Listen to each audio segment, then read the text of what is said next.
Pirates. Who doesn't want to be a pirate? I want to visit a pirate tavern on a dark, stormy night and find a crew that's up for adventure. I want to pick a point on the horizon and explore the vast sea along the way. I want to take my revenge against my mutinous crewmates. Freedom, adventure, danger, and reward on the high seas. Pirates have it all. In 2014, a crew of daring game developers set out on an epic adventure. Come on board for the Sea of Thieves! Players on a pirate ship together in this adventuring world immediately just felt really exciting. To capture the thrills of a pirate's life in one legendary game. Let's create this massive experience that brings players together. Their voyage would see them discover new lands. We're here. It happened. Unexpected treasures. My perception of what Sea of Thieves was shifted when COVID arrived. And stormy seas. We just couldn't get enough servers online. Have we lost this moment for this wonderful game to shine? This is by far the most ambitious game Rare has ever created. How did this game become the most successful new IP for Xbox since the start of the Xbox One generation? You kind of need to let go the way that you would traditionally think about making something. We've got a compass, but we don't have a map. Making any game is difficult. Making new IP is harder. And deliver the pirate fantasy to fleets of passionate fans. I love this game so much. From every corner of the globe. This is not just a game, this is a community. It means the absolute world to me. Marking 5 years since the game's launch. 5 years? I always felt we'd get to this moment. This is the story of Sea of Thieves.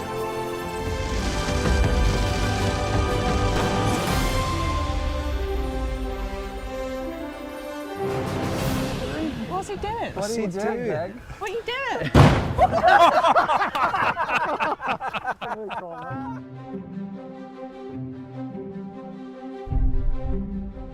We had recently just finished Connect Sports Rivals. It was just a challenging time. There was a lot of pressure. That was a really kind of refreshing time to be able to just take a break and go, look, you know what, now let's go set what we think the future's going to be. I think our ambition was always Sea of Thieves would transcend anything we'd done before. We set a team aside to just go and explore ideas.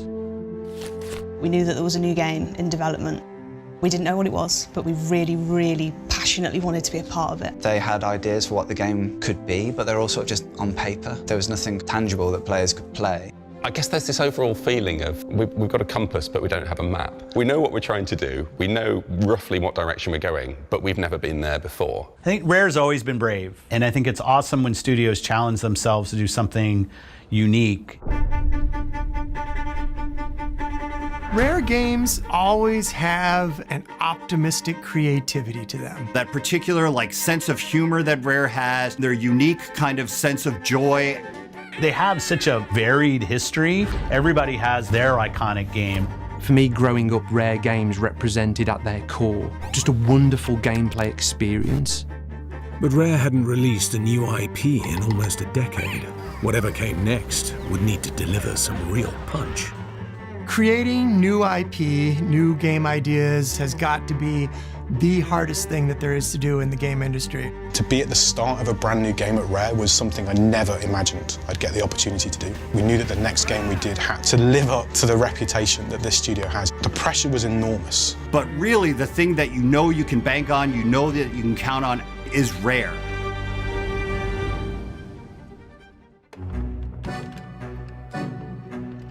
There's so many kind of traditional multiplayer games like Team Deathmatch, free-for-all, Capture the Flag. Games tended to have the same stories, repeated the same. It was always killing other players or kind of competing against others and feeling more powerful. Or extreme loss. Yeah, or extreme loss. Whereas we were interested in, can we have this broad range of stories where players could come together? When you guys kind of invited us to come and join the team, it was like, right, we'll take you through the idea. And I remember that was written on a whiteboard. It was like players creating stories together. It was less about designers creating scripted scenarios and moments. It was about those moments being created between players. That vision defined the ambition of where we're going to go.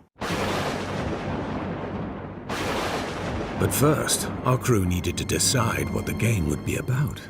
Send in the developers! And we had dinosaurs. Next! Werewolves versus vampires. Deep sea exploration. How do we make it a world that they want to get lost in and escape into? And that's where the idea of pirates came from.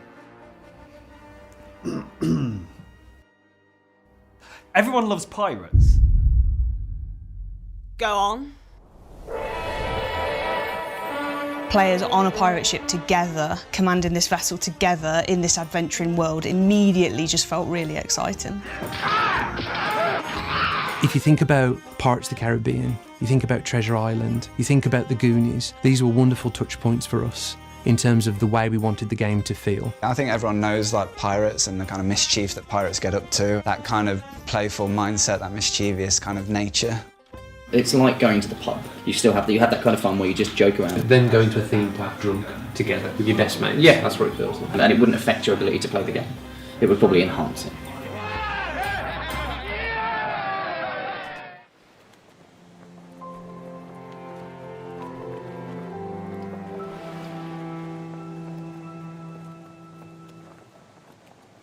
Previously, our designers had been in a world where they were very much creative designers, and then the engineering team and others were the ones who were bringing those ideas to life. With the prototype for Sea of Thieves, that was very different. The engineers would build a lot of the stuff, and then everyone was just digging in and building it and gluing it together. And we started learning basic modelling and using Unity and prototyping and things like that, and it was so much fun. We didn't have to think about rendering or graphics or input or anything like that. This took a lot of the technical weight off our shoulders. So it should be 2 boats, 2 crews. Explore it as a crew, as you normally would, and then we'll have a feedback session at the end. Hang on a minute! You can't send by our ship! So the prototype started with this core idea of, is it fun to sail a ship together as a crew? And then it was just a case of, well, where do we go from here? It was as easy to start building stuff as it was to start kind of theorising stuff. We've got a rough idea of what's important to us and what's not. Let's actually just start building it, and then we'll find out what works and what doesn't. Oh! What's all that about? The ship is party. The process and that kind of direction at the start was build a small piece of lots of different things in an attempt to try and get, as quickly as we could, a very broad experience that we could play. We really had this mantra that kind of emerged, which was, you know what, let's just try and see. And the proof was always in playing it. And I think the beauty of the prototype was it was so quick to try stuff. When you want to add a character to the prototype, you can just make it a capsule, and that's what we did. You know, they look like Tic Tacs. We didn't care about the graphics, we didn't care about the audio, we didn't care about the animation. It was all about the fun, and finding the fun. We played thousands of hours of this prototype, so we could see, you know, the types of things that were sparking that story or sparking that social connection between people. Broken math? No, that's me. Okay, we'll go to that now. Just Zero. don't grab bread and But that doesn't... assume it's not there. Yeah, that fix isn't in this build, so don't do that. That's gone. That's gone.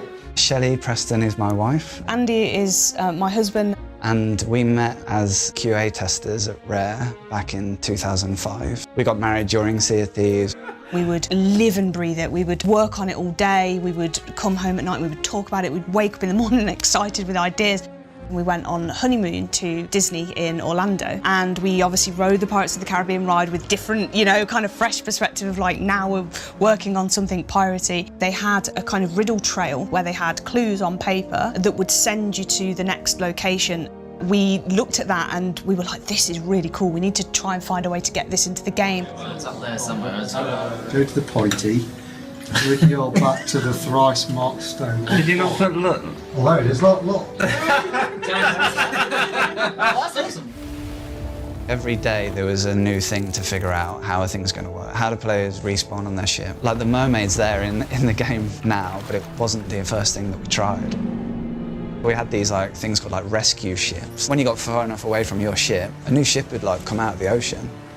Your whole position was kind of given away by all these ships like popping up in the distance. But sometimes you have to go through that process of it's wrong, it's wrong, it's wrong, and every time you get a little bit closer to what the right solution is. The beauty of a prototype is it's fun to fail.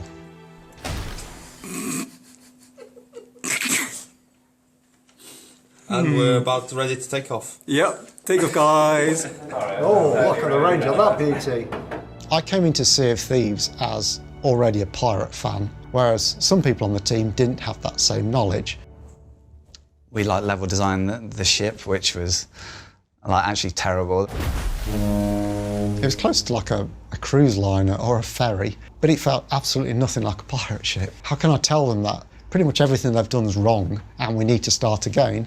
Greg was like extremely polite, and the next day he kind of brought in like these books of like pirate ships. And I think they realised that actually this is what a pirate ship should look like. And then the next time I saw it, they'd actually built a galleon. We're approaching it from like a gameplay point of view. Oh, well, you would want somewhere. There's no defence of it, Shelley. Let's be honest. We did destroy all evidence of it. So. Part of the design of when you first step out the tavern and you see the ship ahead of you, there's no like grand tutorial that says you need to raise the anchor, you need to lower the sails to get going. There's little moments of magic sort of popping as you play. Learning how to interact with this world, like with just you and your crew. You're going to remember that as an amazing story. Fantastic. Oh yeah, treasure! Oh, treasure! Treasure, yes! Honestly, I felt confident that people were going to love it because everybody that played it fell in love with it and everybody saw that charm.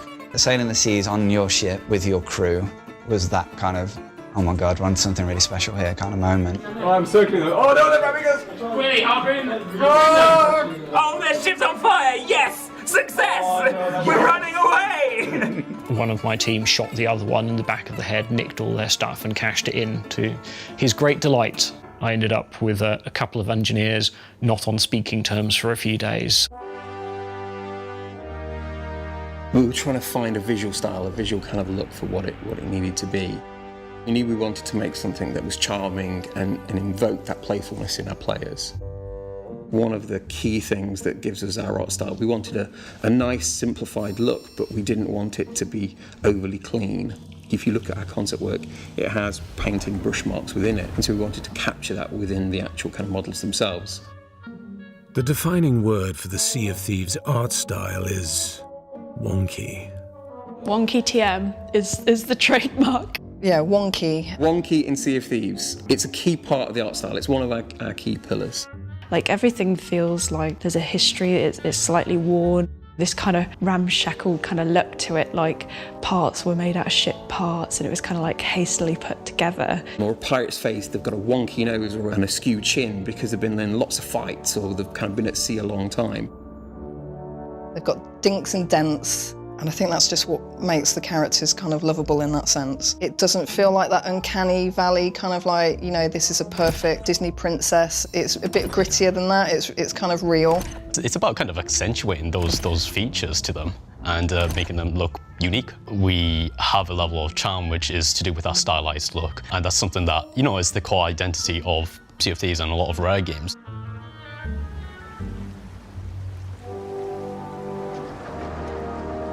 Early into prototyping, our intrepid crew were convinced they had a game that could find its sea legs to stand among the legends of Rare. But first, they had to convince the leadership team at Xbox. We created our own video saying what inspired us to make a pirate game. I want to explore lost islands and hunt for buried treasure. I want to hide out in an island cove and ambush passing crews. The uniqueness of the concept mean we needed to come up with a different way to pitch it. When we did the full pitch to Phil Spencer and Kudo Sonoda and some of the other leadership team within Xbox, they had no idea what we were doing. We'd purposely kept it secret from them. It was really important that we were able to demonstrate our love for the game and how fun the prototype was. So we got to the end of this presentation and then said, oh, and by the way, you're now going to play it. And they were like, what? It was basically the whole game, but just with rubbish graphics. Right away, the game was fun, even at the earliest of stages. You could be the pirate that you wanted to be, you could play in the way that you wanted to play. Certain members of our leadership team who will go unnamed, Kudo, became like the self-sabotage. I came into the industry as a tester, so I like going in and trying to figure out how to break things. And so I just did everything I could to push the group off the given path to see how the game would react. And so very quickly, people were able to play the game and just get an idea of what it was going to be like. Across multiple sessions, Rare used the prototype to build excitement within Xbox. None of the players know that they're going to be in the same world together, so we're all rushing to try and get them in and get the game started so they don't see each other's names in the lobby before we press start. They're leaving now. That's a bonus for the crew room. I enjoy the grog. That's good stuff. I gotta change the sails. Burn up top so you're steering the ship. What can I hit people with? You've got a sword already, so... How about raw chicken? Yeah, you can hit him with raw chicken, you can hit him with anything. I lost my cutlass! Hold on, no! That's the island right in front of us. We had Andy Preston, who was our lead designer, as the kind of guide in the crew. We had the playable gameplay prototype, which was very rough looking, and then we had this art diorama.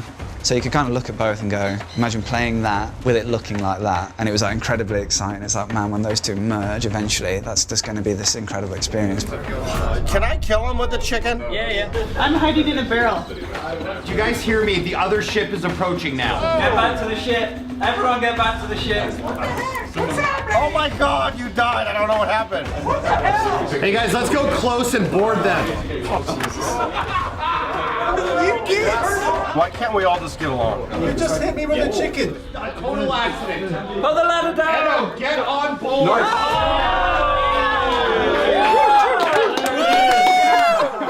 Yeah! You died. Look at all of you. Pretty amazing moment. We took out their ship. Whose ship Yeah, did we that was. Did you see that mast? It just went. We couldn't have hoped for it to play out any better. Afterwards, they couldn't stop talking. Like, we were trying to get into the next part of the pitch and everything, but they were just chatting, sharing stories all over lunch, and it was just proof of just the whole concept in action. I admire Joe's bravery on that one, to throw them into the deep end and get them to play. We'd never done something like that before at Rare. There was no better tool than playing it firsthand to kind of truly understand what that game's about. I felt amazement when I saw the ship's mast just blow off of the cannon. That was awesome! Oh my God, it was so good! I was sad when I was abandoned by half of my crew. Oh. We had a wheel of emotions, and we'd ask people at the end of a session to write what happened and put them where they made them feel. I'm gonna go with rage on killing my mate with the chicken. And you have these moments of serenity and moments of action and moments of sadness and moments of elation. Try and make sure we were getting a good coverage over all of the wheel of emotion, and that informed the gameplay that we added into the game. It was just pretty clear during that playtest session that there was something special. The more that you personalize your gameplay around what you like to do and what kind of person or pirate you would want to be, the more fun the game became. And that's when I was like, oh my gosh, true believer in this one. This is going to be awesome. Thank you. Cheers.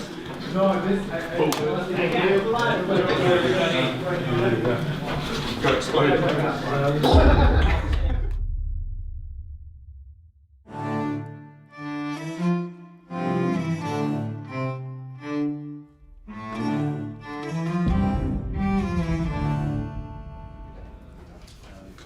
So, this is the current week. With approval from Xbox, the crew weighed anchor and set their sights on their next challenge, announcing their new game to the world at E3 2015.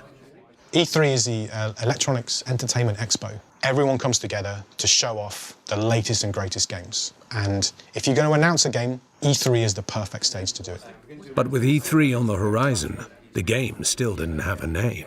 There was one name that we've all liked since the start. What's your one nomination then for the top five? No Treasure for the Dead.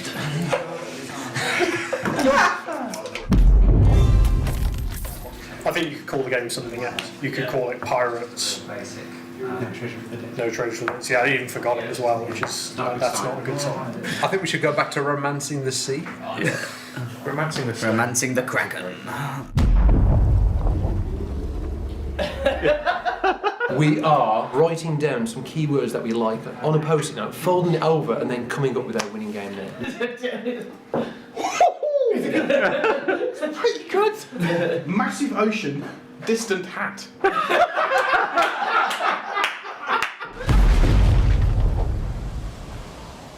So Pirates Code, Mutiny, Skull and Bones, No Treasure for the Dead, and Sea of Thieves I liked the first time I heard it.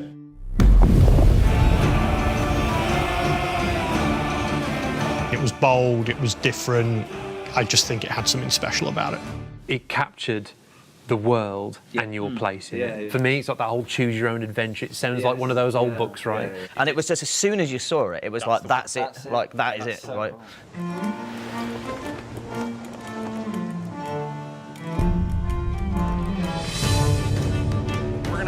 500 of our biggest fans who were sleeping overnight to get tickets to our briefing.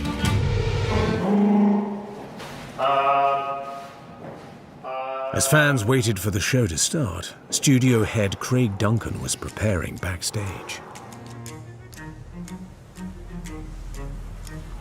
As we were sort of approaching E3 2015, there was an idea and a trailer that was made that was fully CG, that was very cinematic and looked amazing, but it wasn't what we really wanted to do, because we wanted to make sure that our first debut of showing this game was the experience that the player was eventually going to have.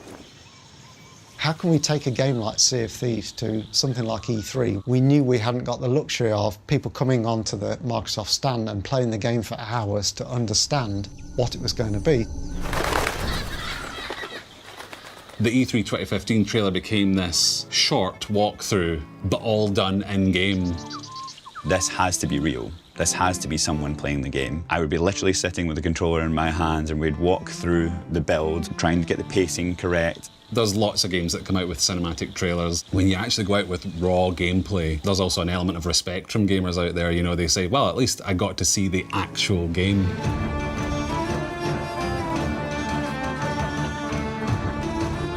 As I'm literally about to step on stage, I'm like, holy crap, like there's now 5,000 people in the room and 10 million people watching live online.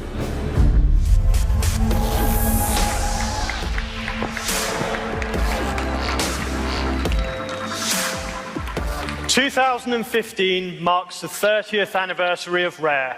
Today I'm proud to give you a first look at a new exclusive game from Rare. Set in a fantastical world, this game will bring players together and give them the freedom to play with limitless possibilities.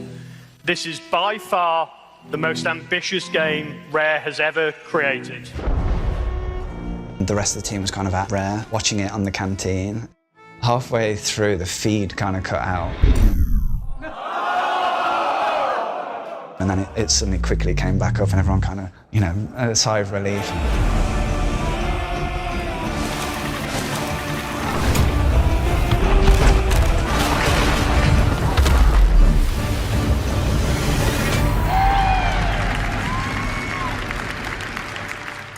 The reaction in the room was incredible. My phone was going crazy. You can feel the reactions of you announcing something literally a minute after you do it. You're putting yourself out there as a team.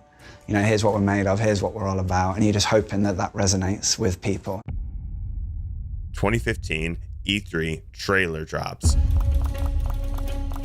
I think I must have watched it maybe 7 or 8 times or even more. I was just shocked. I had no idea they were going to be making a pirate game like this. I just remember thinking, like, there's no way this game exists. Like, how? This looks amazing. As soon as I saw it, I was completely obsessed. First reaction, oh my god, this is going to be a great game. It's the game we've all been waiting for.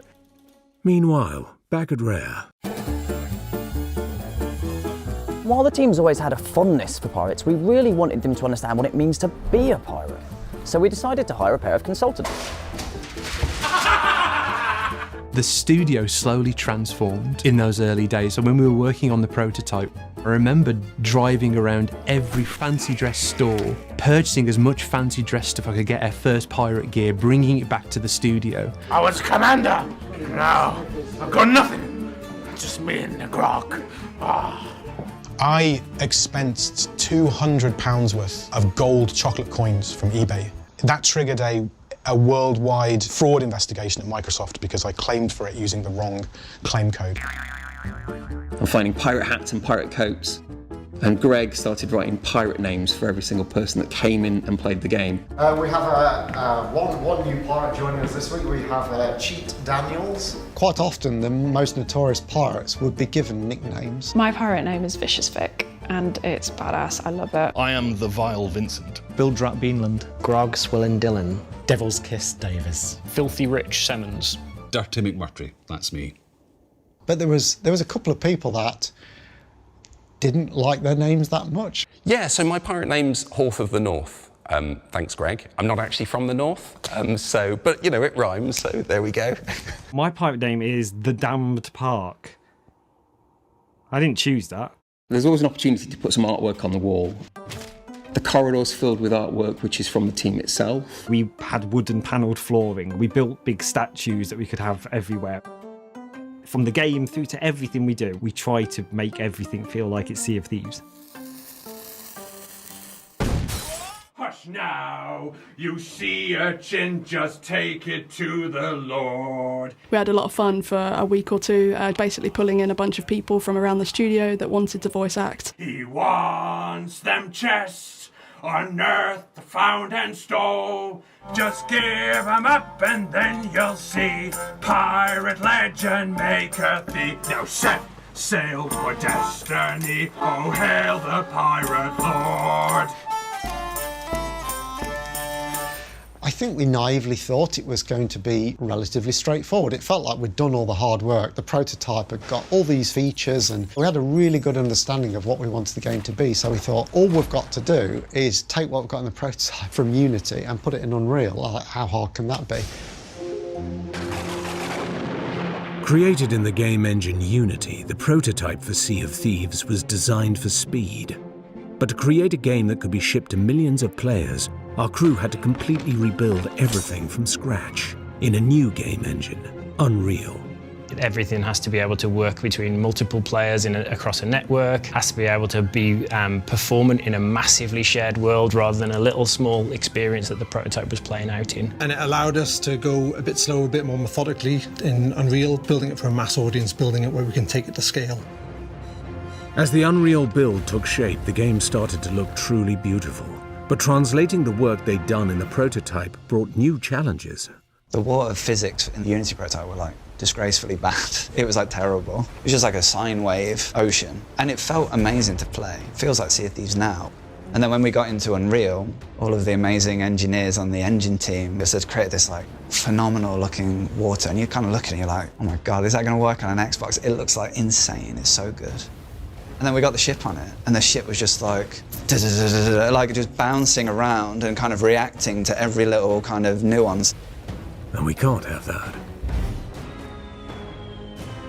So we ported that kind of premise over, where the ship's physics would follow this like really soft and gentle sine wave, and then we had this like noise filter that would go over that sine wave, which gave you all the kind of beautiful visuals of the water, but that had no effect on the ship's buoyancy or handling in any way.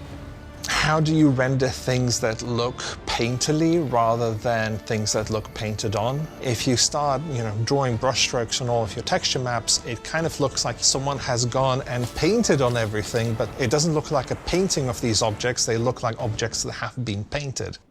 We've always tried to push more and more VFX in areas, so the environments. We had VFX to characters, we had VFX to cutscenes, we had VFX to animations, emotes, cannon muzzles. The VFX still needs to feel grounded and real, but then the magical elements that we put on top of that then can be a bit more elaborate.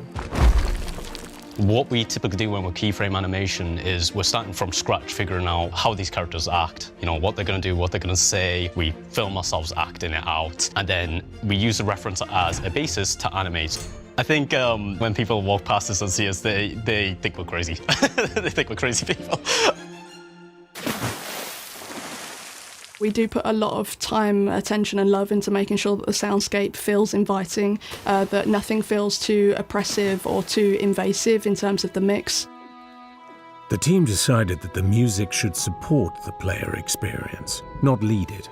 You've got these sort of pockets of music throughout the game, and it's almost like the player is the arranger of the score. They could decide to go, I'm just going to sail over here now, or I'm going to get the fishing rod out, or I'm going to play a shanty. We scaled the battle music right back to the moment that your cannonball hit another ship. If you slap on battle music, you're inferring that they should battle each other. If you fire a cannonball and you hit another ship, you will get a sting to say, da-da-da-da, you've successfully landed a shot, so that it wasn't trying to sort of push a player down a certain path. So I think the beautiful artwork, the beautiful water, the beautiful audio and music, all of those things go to create a nice space to just exist in. When I play Sea of Thieves and I come across other people, most of the time, if they're not trying to shoot me, we end up getting drunk and playing music together. You can play the concertina and another person will join with the banjo, and you'll play the same song, and the backing and the lead parts will actually change, so that it actually feels like you're playing as part of a band, so you're not just overlapping on each other.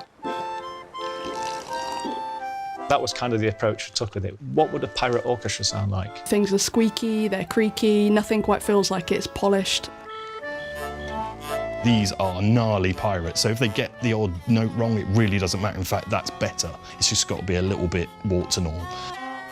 John and Robin actually went to a shop which sells these very vintage, these very old second-hand instruments. Went over and just tried different instruments out and see what they had there. One thing they did have was a massive glass cabinet full of concertinas. We kind of were playing all the nice ones, and the guy in the shop was like, oh, this one's beautiful, this one's beautiful. We just sort of like play a few notes and go, yeah, it's okay, it sounds a bit nice, it sounds a bit clean. And then at the back, there was just this one that was just looked a bit more kind of beaten up. Played it, and it just popped to us. It's like, that's the pirate one. That's it, that's perfect, that's the instrument for us. And the guy in the shop was just looking at us like, how can you want the really rubbish one? These ones are all really good. We're like, no, this one's really perfect. I found a hurdy-gurdy and sort of just cranked the wheel, and it was the most horrendous sound. It was just like, I don't know what I'm going to do with this. I felt really sort of a little bit sick. It does take some time to get used to it. To be completely honest, we play it in bits and then we kind of like stick it together. That's the secret. If you go back to the early days of Rare, the mantra was keep everything secret. We want everything a surprise. By the time we hit the early days of Sea of Thieves, things were really beginning to shift. What started as me just walking around a lot of the corridors here and filming meetings and filming playtests, then turned into, okay, we needed to expand the video team.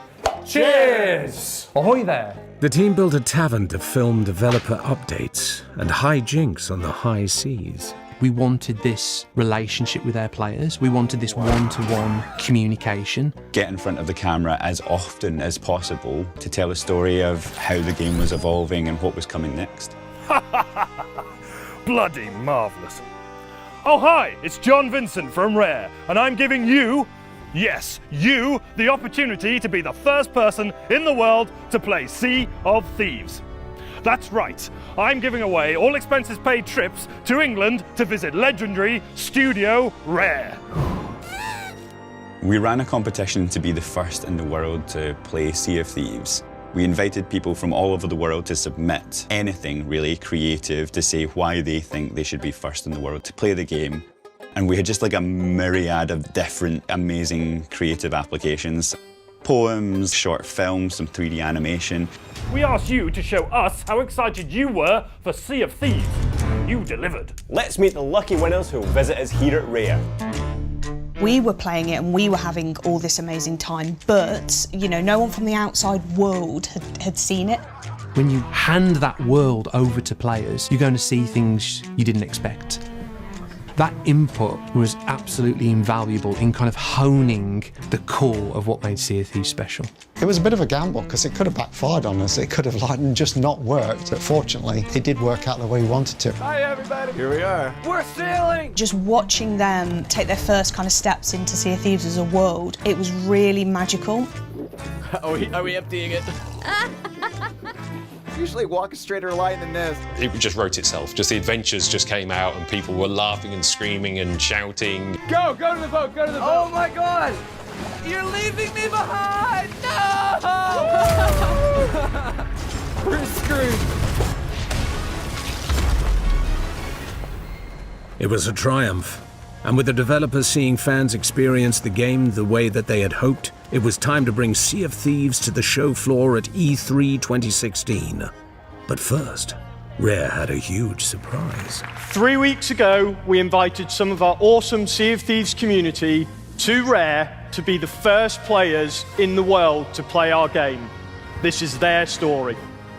Here I am seated in the theater, and there we are popping up on the screen. There's a ship to the left, to the left. Oh my God. They're going down, yeah!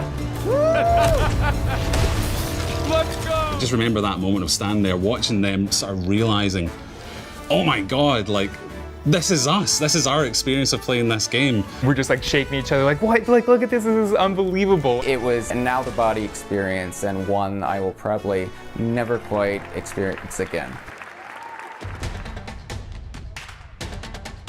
We decided we were going to go on the show floor. But the dev team decided we were going to man the stands ourselves. We were going to organise people coming on, we were going to give them t-shirts, we were going to actually play the game with them.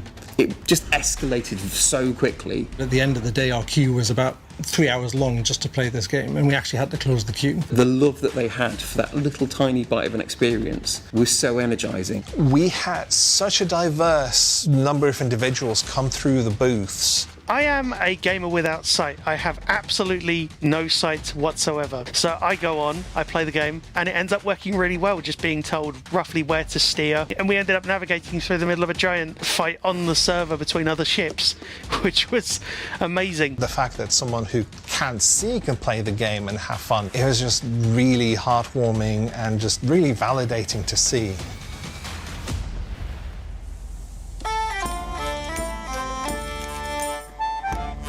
As we ran up to launch, we had this set of technical alphas where we would release update videos and to try and encourage people to come into our insider program to play the game.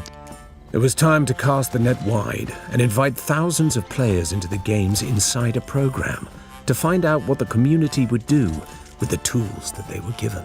We got first-hand feedback for the first time, what features resonated. We would increase the amount of players every time that we did it. We were sort of doubling it every single time. At every step of the way, you find out kind of where's the next bottleneck. That was the first time we had people playing at home. It was also a way of us checking that what we built was stable, so that when the game did launch, we were going to be ready. When you embark on a treasure quest in this technical alpha build, you'll have a map to get you sailing in the right direction. In this case, a classic X marks the spot style map. It was just so exciting just to play it. No pun intended, but it was pretty bare bones, you know. That was a huge new thing for us, and it was an amazing decision to do that because it helped ultimately shape what Sea of Thieves became. I think I had spent 8 hours that night playing. It was a very unique experience, and what I really liked is how much teamwork you need to be efficient in the game. And we could see that appetite, especially from creators, to actually go out there and show the world what they were playing. When we launched the beta, where we allowed people to finally stream the game, it just blew up.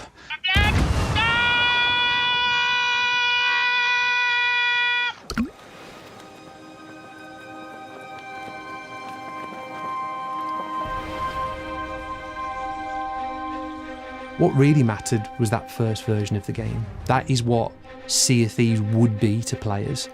As we're getting closer to launch, we're trying to get things done quicker, there's more changes going in, like it's just, you're at the height of chaos. Making any games is difficult. Making new IP is harder. There's nothing to kind of look at and go, yeah, we're that. It's just new. As a design team, we started out with just the four of us, with myself and Andy and Greg and Mike. When we transitioned into Unreal, we started to kind of divide and conquer. You're less involved in absolutely everything about one thing, but there's a real greatness to that because it means we can collectively do more. The way we develop Sea of Thieves, we have everything behind feature toggles. The run up to launch, we were looking at the amount of features that were hidden behind toggles, and it was just unachievable. There's a certain amount of processing power. Every single thing we add eats into that. If we use up all that processing power, the whole experience begins to degrade. And if it runs out of memory, it just crashes dead. There was so much stuff that we'd built and proven out in the prototype. So we knew we were going to launch without everything, and that was hard. There was definitely a sense of reality creeping in a way. What is our best foot forward? What needs to be in the first version of the game? Losing features is always difficult, especially when it's a feature that you're really passionate about. We didn't get any of the ship fire in, and that was something that we loved. When your ship would set fire and then it would spread, and all this kind of chaos that it would create. Cannonballs rolling around on the deck, that was clearly going to be a complete nightmare. The volcanoes, not having it for launch, it was like, oh. The biggest one, it was on the chopping block for a long, long time, was the Kraken. We weren't sure how it was going to work. We weren't sure it was going to look visually great. And it's got animated arms waving around, but it also wraps its arm around the ship and kind of shakes it around. And that was on a knife edge for so long, and we almost lost it. I was so pleased when that finally made the cut, and it was right there in that launch trailer.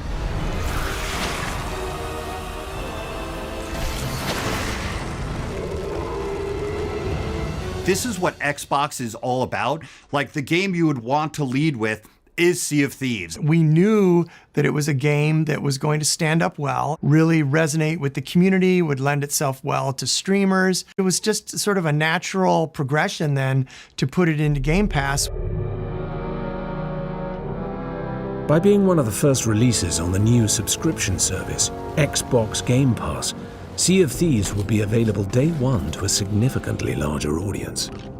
Which meant that all of a sudden, like, millions more people would have access to Sea of Thieves. A few more millions more than what we were anticipating. So it was quite a shock for the team. We're launching one of the biggest games that we've ever created, and it was almost like this live or die moment. The white knuckle moment was, okay, how many of these millions of players are going to come in and play, and do the servers stay up? I think on launch day we turned on something like 35 toggles that had never ever been turned on in the game before. And so that was a edge of your seat moment, turning them all on and saying, right, let's see what happens.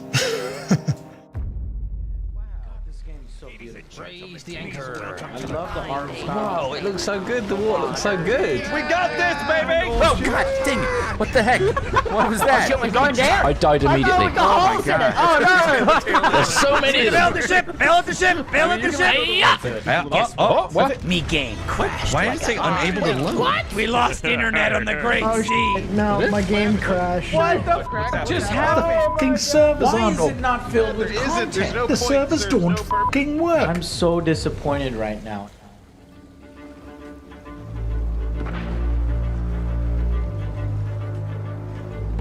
Wait, is that it? Is that really it?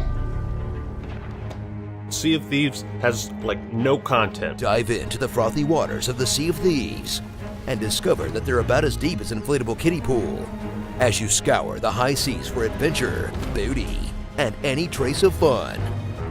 The game was awash with complaints of technical issues, crashes, and when players could play, a general lack of content. It's definitely not a great game. I don't think it'll be a game that'll be very fondly remembered. 6 months from now, is there even going to be people playing this game? I don't know. I think time will tell when it comes to this.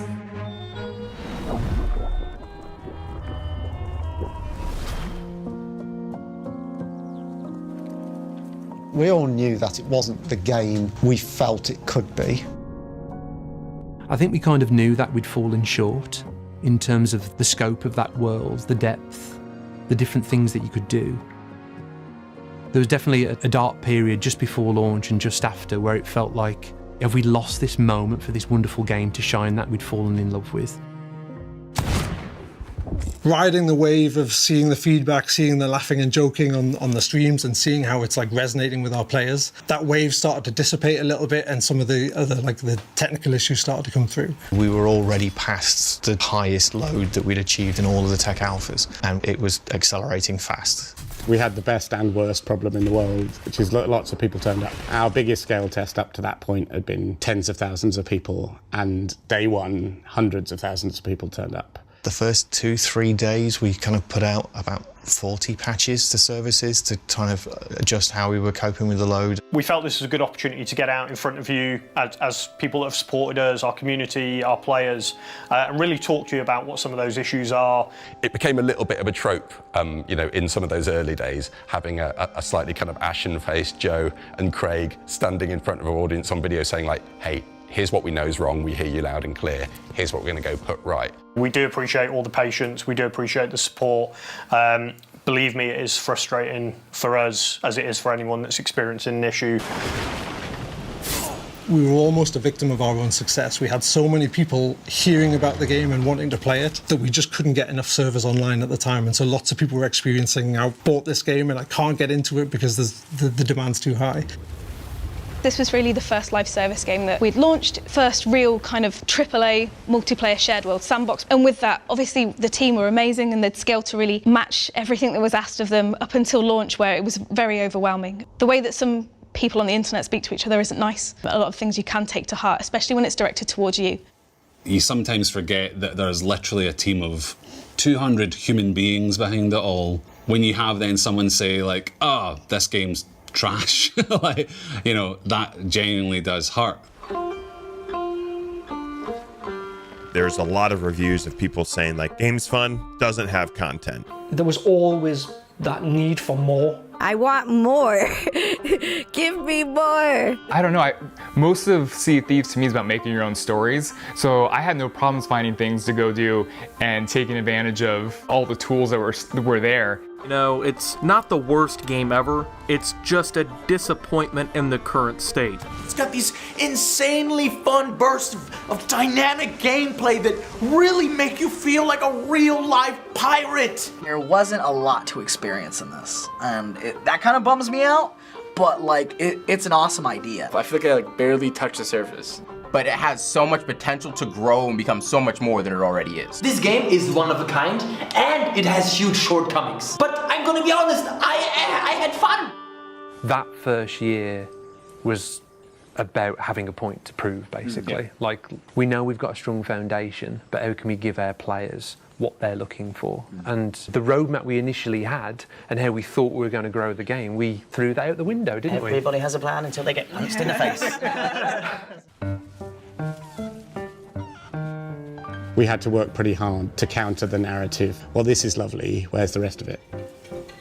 Sea of Thieves was Rare's first live service game, which means that unlike traditional games which only release once, it would have the opportunity to evolve with its community and engage fans with new content and gameplay.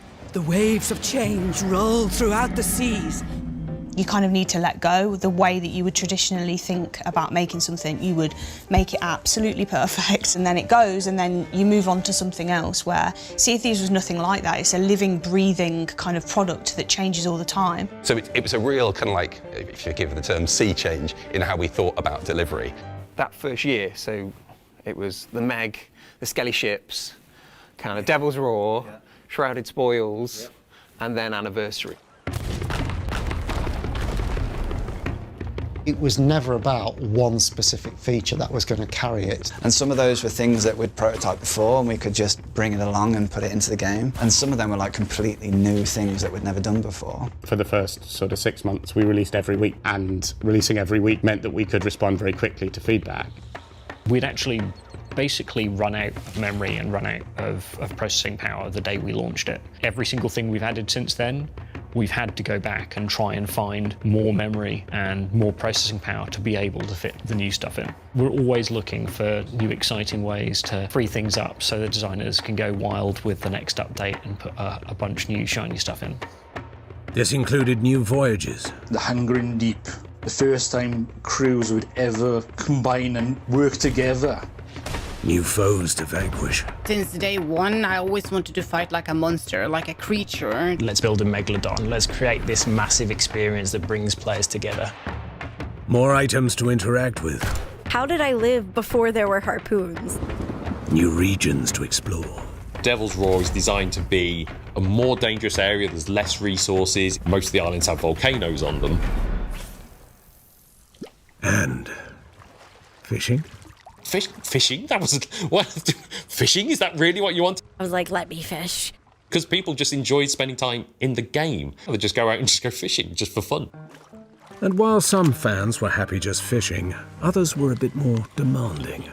We wanted other food. We've had enough potassium. This is too much potassium. I really wanted to name our ship. I wanted to have our own ship as a crew where we could decorate it and, you know, make it our own. Just like if players want something, we will see it in some capacity. We have one person who keeps asking for an owl in the game. Anybody who knows me in real life knows that I love owls. Every day I would post a daily request for rare to add owl pets into Sea of Thieves. I did a daily request holding an actual owl at one point. While owls were sadly absent, an update to bring pets to the game was already being worked on, and Rare knew just how they wanted to announce it. And I get this random email really late at night from Joni saying, hey, wouldn't it be amazing if we got a live monkey on the stream? Welcome to the Pets and Pirate Emporium preview stream. Next day, we get back and I'm like, yes, we've got a monkey. What could go wrong? Well... The ones that come out of the water, right? Yeah, they spawned up alongside a ship and attacked you instantly. That's unfortunate. Turn the camera. That is what we expected to happen, to be perfect. It's a little bit on your face. Is it? Yeah.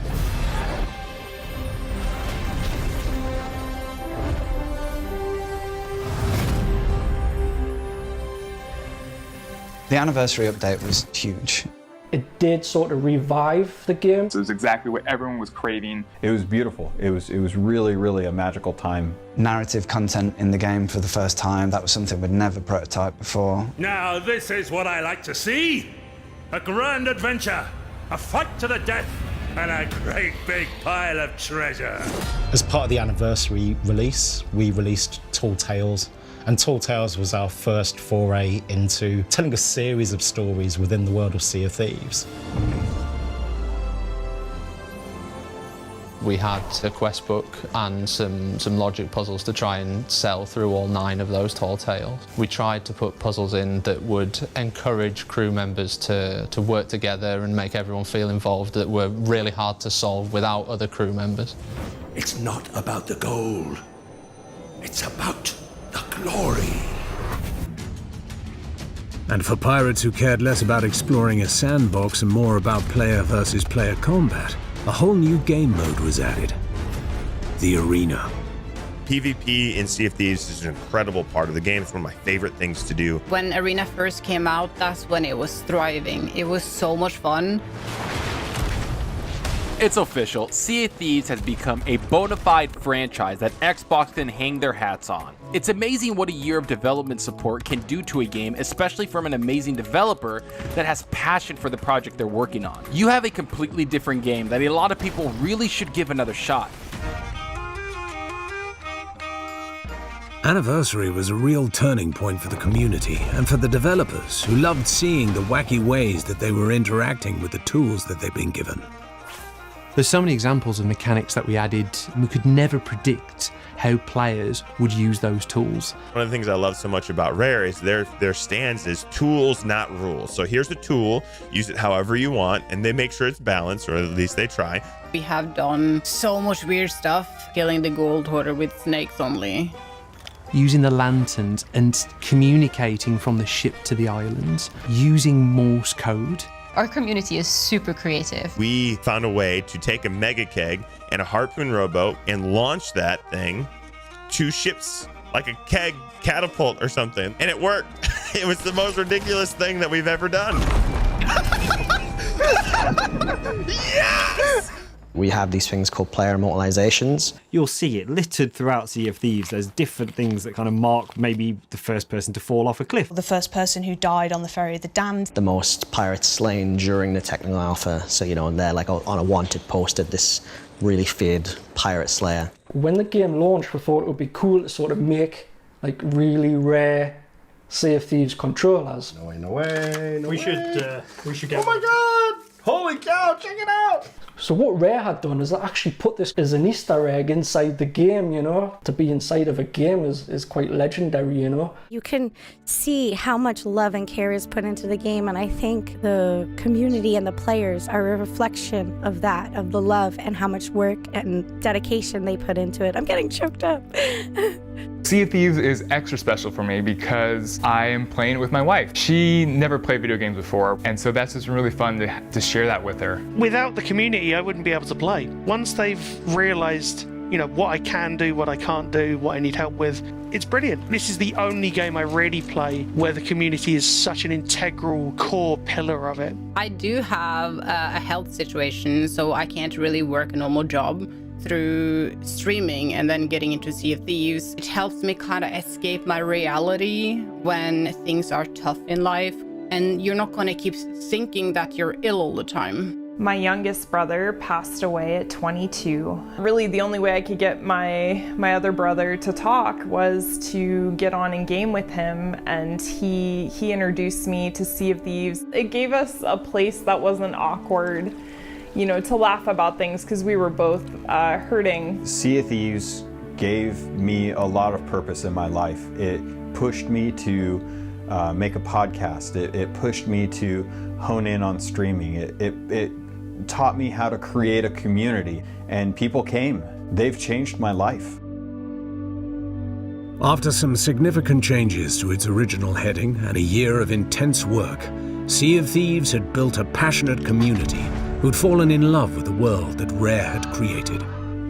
It finally looked like smooth sailing ahead for the game, the developers, and their burgeoning band of adventurers.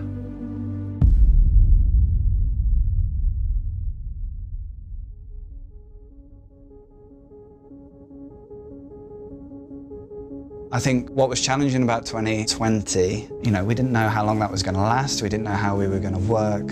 As a leader of an organisation, you always think back to experiences you've had before and how can you draw on those. And the pandemic was totally different to all of those. It was an incredibly surreal time. Wow, everything that we do to run a business, it doesn't fly anymore. Before we even think about productivity and what we've got to do and what we've got to ship, it's like, how do we make sure that Rare, people's team, their project, the people they work with is safe? So I was in the studio for about 2 months in person, getting to know people, figuring out what everybody did, where everybody sat, how things worked, and then we would everything completely changed. We were a very social-focused studio. Everyone was always looking over somebody's shoulder, calling somebody over to have a chat. Doing that remotely with, a team of 20 or 30 people was something that, we just didn't know how to do. It was a hard time for people in COVID. Just like this thing that interrupted the whole world, obviously, we all know that. My hubby had leukemia as well, which didn't help. So we were really shut off from everyone. I had a lot of concerns that I'd lose touch with my friends, that I'd come outside and be like, oh, my friends don't remember me anymore. So it was really trapping. It was really like you were just stuck.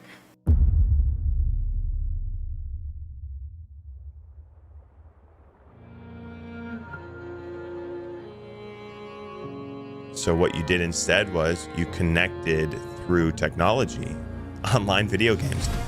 You think this is my first rodeo? My perception of what Sea of Thieves was shifted when COVID arrived. I got their flag, I'm happy about that. Originally it was a game, but it meant so much more to people post-COVID.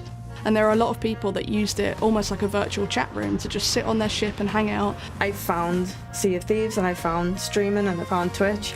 And that was my release, that was my going out with friends and getting that bit of fresh air. It was a place where I could enjoy something and just be free. Oh my God, you shot me into that, B! Like it's almost like a distraction simulator, right? Like where you just go out, you start playing, and then you just get distracted by different quests, messaging bottles, other players. And it was just that opportunity to chat, to laugh, and hear voices and have that human connection. I'm proud to be part of an industry that's able to offer that opportunity for people to connect. It's really brought it home that it's not frivolous at all, that people need to be entertained and they need something to do that's outside of the chaos that's around them. And with that came the responsibility of making sure that it matched the expectations of our players. But nobody could have expected what came next. And there was this surreal moment where we were put in touch with the creative team at Disney. Oh! Wait, what? This is Pirates of the Caribbean? Jack Sparrow, what? Captain Jack Sparrow. We're getting Pirates of the freaking Caribbean? A Pirate's Life was our collaboration with Disney's Pirates of the Caribbean, and that, I still can't believe that when you say those words. One Davy Jones. Davy Jones, let's go! They basically kept everything for the Pirate's Life on the down low. No one knew what was coming. Like everything you ever want in this game. And then to actually get to go play it like a week later. Oh! What? Rascals and scoundrels, villains and knaves, drink up, me hearties, yo-ho. A toast to piracy and its many shiny rewards. The quote that always stuck with me that they shared in that very first meeting was, "We love your game, and we could go create a game like that, but why do that when we can just work with you?" Inside, I'm kind of exploding at that point. Mike's pitch broadly kind of rested on what would happen if Davy Jones discovered our world. Destroy that! It was such a dream come true for me personally, having grown up wanting to work at Disney initially, wanting to be a Walt Disney Imagineer, but then the responsibility of, if Jack Sparrow's going to have adventures in the Sea of Thieves world, it needs to be done in an authentic way. And you must have heard tell of my heroic journey to acquire this, the greatest pirate treasure of all. You are in Jack Sparrow's kind of memories through the Sea of the Damned, and part of those memories are what happened in the narrative of the original 1966 ride. It's that kind of notion of being on a theme park ride. It's like you're taking part, so whilst Jack Sparrow's in the game, he's there to assist you, he's part of your crew. The shores of gold. I like the sound of that. Let's go there next. While the crew relished the challenge of staying true to Pirates of the Caribbean, they also had some creative freedom. Blowing up the actual landmark from the actual Disneyland. There was a problem that we were trying to solve, how to block off a route. In general, the team tends to just build stuff to show these cool ideas off, expecting to get dismissed and thrown out, like we can never do that, there's no way we could ever pitch blowing up a Disney landmark. And Mike turned to me and just went, oh, we've got to do that now. Captain Jack Sparrow, show yourself, you miserable cur! You had this really clear goal, it was so exciting, and it kind of helped distract you from everything else that was going on. I mean, I was homeschooling in one room and then going to the other room to have a call with Disney about what we were doing. It was fun getting to work with Shelley on it. That was really cool because we got to kind of work really closely together again, and it's something that I really enjoyed doing. The hardest update we were ever going to do was done in the hardest circumstances of all just working from home. If we can do that, we can do any update. During those challenging times, that everyone was very kind of supportive. They always have been at Rare. For me and Andy personally, it was a very difficult time because, you know, Andy's dad, my father-in-law, sadly passed away during that time. So there was a lot of kind of difficult time in the family and grief and heartbreak. And then some of the last things I ever spoke to him about was, here's a pirate's life, you know, here's what we're going to do. Like showing him concept art for what it's going to be. And I had that personal kind of pressure on myself to kind of realise that, and, you know, not just for players, not just for myself, but in memory and in honour of him.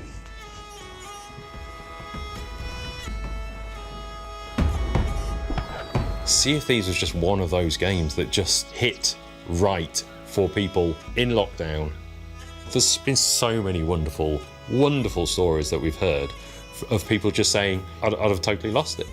But this game kept me sane, kept me alive.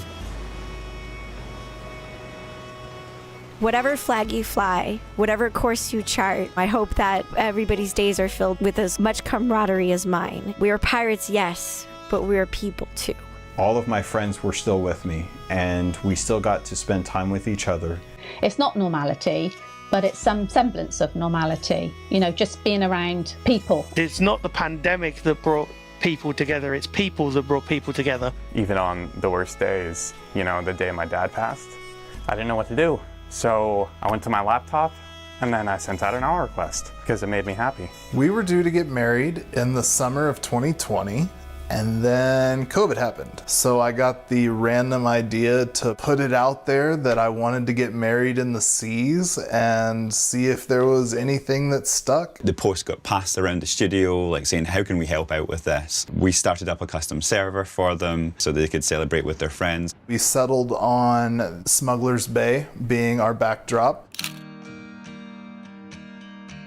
We pulled all of the boats into that bay and had them all set up nice and neat and even. Yeah. And then we decorated the entire beach. We had a seating section, we had an altar, we had treasure piled all over the place. I was right in the middle of saying our vows. We had a skelly pop up with a keg, and I just remember turning around, just running. I mean, the whole entire time, everybody was just laughing and having the world's best time. There's never a dull moment on Sea of Thieves. While many of us love to explore every intimate detail of a title through multiple playthroughs, these next nominees have held our attention through consistent updates to their games that manage to engage, delight, and tell a story. And the BAFTA goes to Sea of Thieves. Hey everyone, bit weird to be recording this video not knowing if we've won or lost. I remember the three of us actually, we were on a Discord call at the time during that. Watching the... And we were watching it live, and you know, they were called out Sea of Thieves, and we were like banging the table. We were like pounding the table, crying. And Joe was like, you're missing my speech. Listen to my speech, it's funny. If we have won, amazing. If we haven't, not so amazing, but you won't be seeing this video anyway. But is that like a bear accepting a BAFTA in the woods, or is it a tree falling in the woods?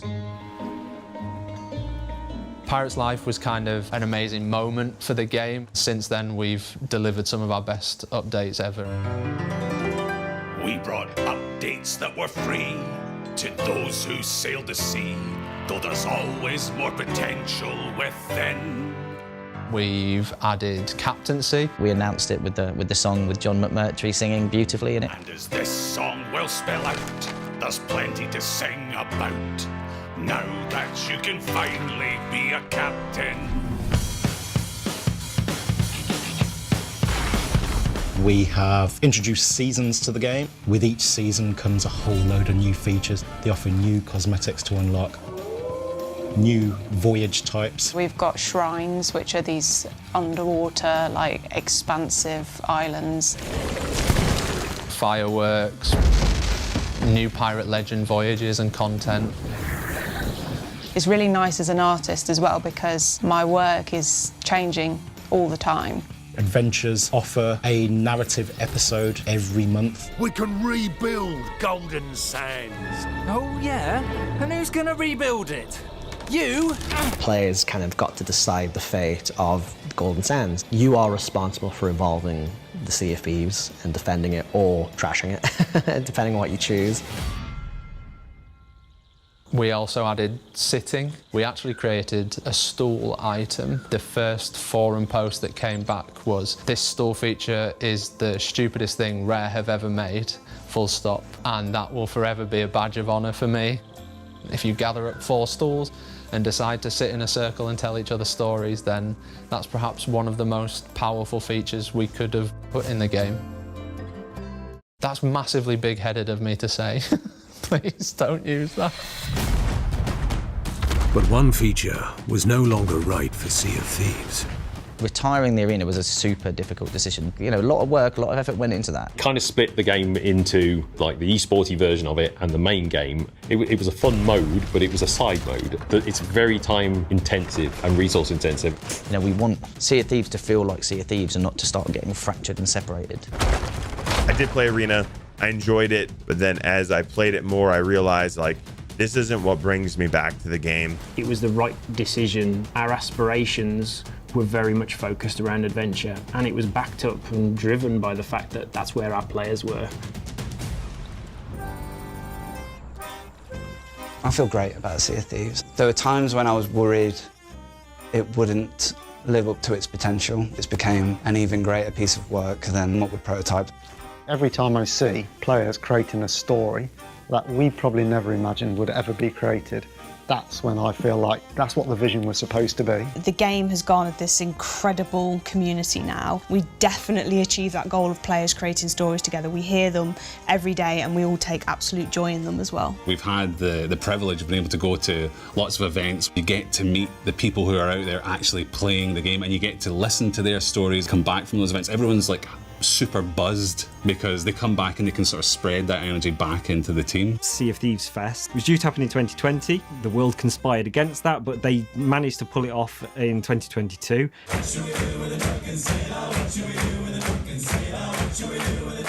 Our expectations were just minimal. We had no idea how much of a success it was going to be. We are the Longest Johns. This is Dave, Robbie, Andy, and my name's JD. They did such a fantastic job last time. You'd have guessed it had been going for many years and they'd had loads of experience in it. Loads of people did go from the team and just, I think, were blown away and slightly overwhelmed by it, you know, that there was this love for it. There isn't a community that I've seen out there that is as connected and involved as the Sea of Thieves community. Plan for the Sea of Thieves Fest for this year, bigger and better straight away.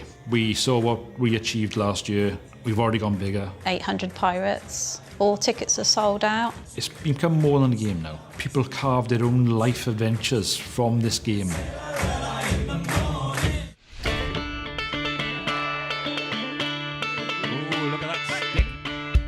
Rare truly lives up to their name. The heart and soul that they put into the game is felt all the way across. This is not just a game, this is a community, and it's a community where you can meet people that will change your life. And I don't want to get emotional, I get emotional. With Sea of Thieves and when I started streaming, it actually made me have my first income. I am a full-time content creator now with a decent following on Twitch and on YouTube, and I'm able to do this full-time supporting my family. Sea of Thieves is the reason I started. They support the creator side of this game in a way that I haven't seen any other developer do. I love this game so much. It has shaped so much of my career with streaming. It has touched my heart in ways I can't even describe. I never in a million years would have thought that I would have met the person I was going to spend the rest of my life with on a video game. I really enjoy sailing with our girls. They're 11 and 12 now. They sail the seas with us. I have two daughters. They're in their 20s now. It becomes just a place where a family that's not all living under the same roof anymore can still have those nice moments together. Sea of Thieves has been such a huge part of my life. It means the absolute world to me to be able to be part of a community that can help shape a game, that can help create a world. Oh, I bid farewell to... Starting Sea of Thieves felt like the start of a new era for Rare. Working on such an ambitious game, it's a dream come true on so many levels.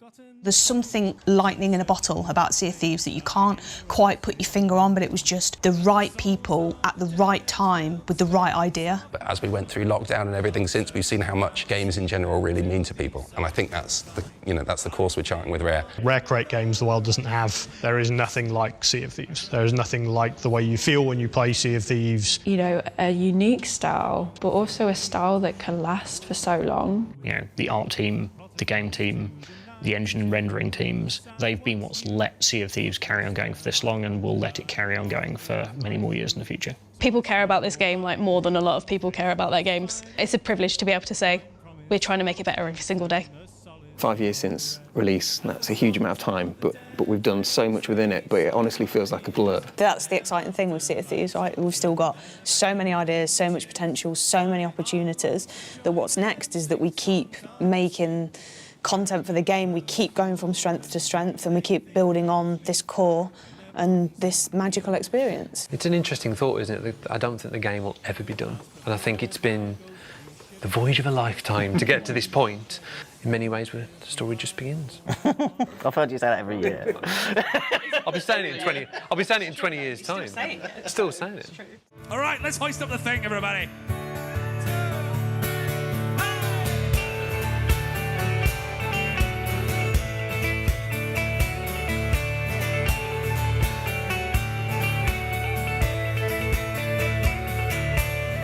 Out of college with grey straight from hell, I browsed for a trade in which I could excel. An ad for a ship in need of some manning, men sails and purpose but lacking a captain. What luck, says I, to find such good fortune. Few white lies later I ran down the pier, bought me a coat and a cutlass or two, jumped on the deck and I yelled at the crew. I stopped the thing, bang down the what's it, what's that thing spinning, somebody should stop it, turn hard to port. Hi Jared. Hi. You alright? Hi, it's me, the one you forced to see notifications about owl requests every day. We will be adding owl pets to Sea of Thieves. Will you really? At some point. We will. There is concept art. I can show you concept art. Do you want to see concept art? I would love to see concept art. It's going to be janky because I don't know if I can share my screen. So you're going to get webcam of my screen. Look at this fella. Oh! And there's its butt. This is, owl whip, owl work in progress.